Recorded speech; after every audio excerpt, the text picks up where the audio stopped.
జగన్మోహన్ రెడ్డి అన్ని ప్రయత్నాలు చేశాడు. సామధాన దండోపాయాలు ఉపయోగించాడు. ఏ రకంగా సరే గెలవాలని చెప్పి ప్రయత్నం చేశాడు. కానీ 5 సంవత్సరాల్లో ఈయన చేసినటువంటి దుర్మార్గం వల్ల ఈ ఆంధ్రప్రదేశ్ రాష్ట్రంలో నేను 5 సార్లు ఎమ్మెల్యే అయ్యాను. ఒక ప్రభుత్వం మీద, ఒక ముఖ్యమంత్రి మీద వ్యతిరేకత చూశాను. కొన్ని ప్రాంతాల్లోనూ, కొన్ని వర్గాల్లోనూ చూసాం. కానీ ఫస్ట్ టైం 5 కోట్ల మంది ప్రజలు అసహించుకున్నటువంటి ప్రభుత్వం, ముఖ్యమంత్రి ఎవరైనా ఉన్నారంటే అది జగన్మోహన్ రెడ్డి.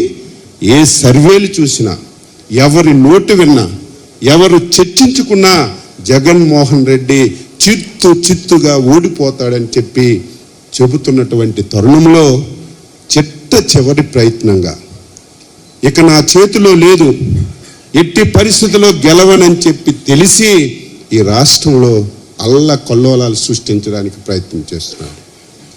ఈ రాష్ట్రంలో ఒక అలజడిని సృష్టించడానికి ప్రయత్నం చేస్తున్నాడు. అందులో భాగంగానే ఈ మధ్యకాలంలో మీడియా మీద విపరీతమైనటువంటి దాడులు. ఈరోజు ఆంధ్రజ్యోతి ఫోటోగ్రాఫర్ పైన కానీ, ఈరోజు కర్నూలులో ఈనాడు కార్యాలయం పైన కానీ ఎవరైనా సరే ఈ వైసీపీ నాయకులు చేస్తున్నటువంటి అవినీతిని కళ్ళకి కట్టొచ్చినట్టుగా వారి డ్యూటీని వాళ్ళు చేస్తుంటే వాళ్ళ మీద విపరీతంగా దాడులు చేసి ఈరోజు హత్యాయత్నంతో కూడా చేస్తున్నటువంటి ఈ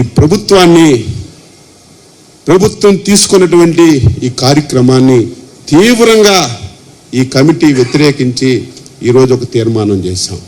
ఇదేదో ఆంధ్రజ్యోతి మీదో, ఈనాడు మీదో, XY మీద జరిగినటువంటి దాడి కాదు, ఇది ప్రజాస్వామ్య వ్యవస్థ పైనటువంటి దాడి అని చెప్పి మేము అనుకొని ఇది కూడా ఖండిస్తూ ఈరోజు ఈ తీర్మానం చేశాం. ప్రజలారా అప్రమత్తంగా ఉండండి.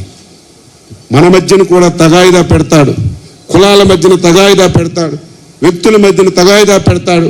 ఈ రాష్ట్రంలో శాంతి భద్రతలు లేవని చెప్పి ఆ రకంగా లబ్ధి పొందాలని ప్రయత్నం చేసే కుట్ర ఈ రాష్ట్రంలో జరుగుతుంది.